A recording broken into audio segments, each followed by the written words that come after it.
Hello and welcome once again. This is Max with Mr. C, and today we are in special number patterns, and we are looking at the sigma notation, which is one of the very important aspects. And the sigma notation, it spreads across the arithmetic number patterns. It also spreads across the geometric number patterns. But our first illustration, it says determine the value of m if the sum from k is equal to 1 up to m of 3k plus 1 is equal to 650.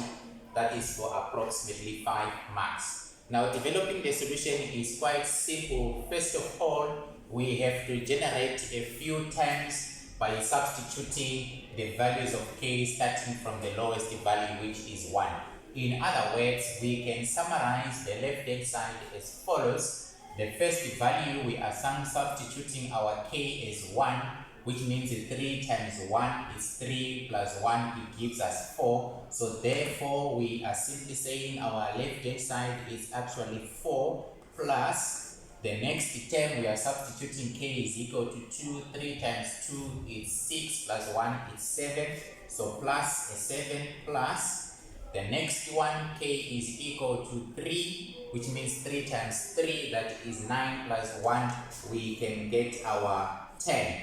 We can as well do the next one plus, if you can check, 4 plus 3 is 7 plus 3 is 10. The next one is 13, then plus, this continues, but the last one will be our m. So if we are to substitute our m, this will be in general 3 bracket m plus a 1. That will be the last term. So if we add this, we are going to get our 650 as the sum. So this is the expanded form of the sigma notation. That is very important. Now from here, what do? We consider this pattern to check whether it's arithmetic or geometric. As you can see here, there is a common difference that we can find here. 7 minus 4 is 3, 10 minus 7 is also 3, it is 3. So this is actually arithmetic. So this is our arithmetic number pattern, and the features that we can unpack from this arithmetic are as follows. Our a, the first term, will be equal to 4. That is the first part, and our difference, the common difference, that is d, will be equal to 3. Now, because this is a sum, we are also interested in the number of terms. Now, this is very important. The number of terms is equal to the upper boundary minus the lower boundary plus 1. Now, what is our upper boundary? The upper boundary is m. Our lower boundary is 1, and then we add 1. So m minus 1 plus 1, it means the number of terms of this number patterns is actually m. Take note, it's not always that it starts here. So if a k is equal to 2 or something different here, we will have a significantly different number of terms. So it's basic upper boundary minus lower boundary and then plus 1. And it is very important to take note that this term here is actually our Tn. Now we have everything a, d, and n. We can now write down our formula for the sum of n terms of an arithmetic. If you remember, our Sn will be equal to n over 2, and this is 2a plus n minus 1 multiplied by the difference. This is our arithmetic number pattern. Now we can do the substitutions into the formula. 650 is our sum, so we are substituting there our 650. So 650 is equal to the value of n. We say our n is equal to m, so this would be m over 2, and then 2, our a, we agreed our a is 4, plus m minus 1 multiplied by our difference, which is equal to 3. And then we continue to simplify. We can multiply by 2 to clear that 650 by 2. This is going to give us 1,300. So 1300 is equal to m, and then into 4 times 2, this is 8 plus, and then here we have got 3 times m, this is 3m, and then minus 3. We can actually combine this to be 5, so 1300 is equal to m into 8 minus 3 is 5, so it's actually 3m plus 5. Now as you move forward, you can distribute. 1.3 is equal to 3m squared plus 5m.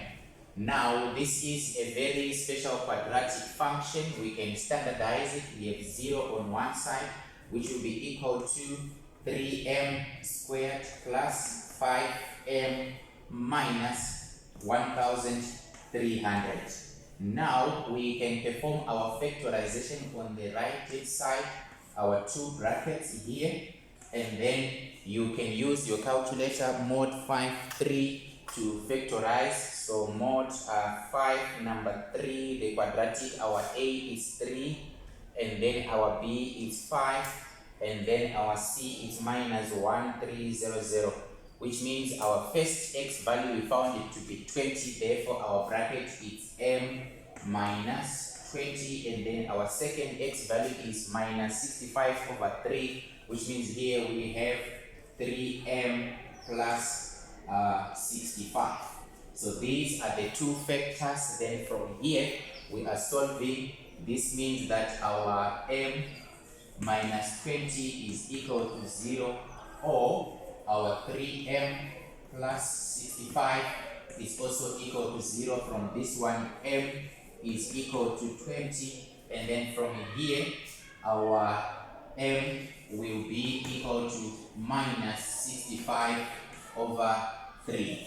Now in conclusion, if you can check, our m is in the set of natural numbers, or the set of integers. Now here we have m as minus 65 over 3, and it's not possible for us to have m as a decimal. So therefore this one is not applicable in our scenario. M cannot take a decimal value, which means that our m can only be equal to 20. In other words, this is the sum of the 20 terms, which is given by that. In order to check, you can still work out s with your m as 20, and then check. This should actually give you 650. So after doing this, your solution is okay. I hope you have enjoyed this one. Continue to practice more on this type of the sigma notation, and make sure your algebra is as accurate as possible. Thank you very much for watching this one. In our next problem, we will look into the sigma notation that involves the geometric sequence. Thank you very much.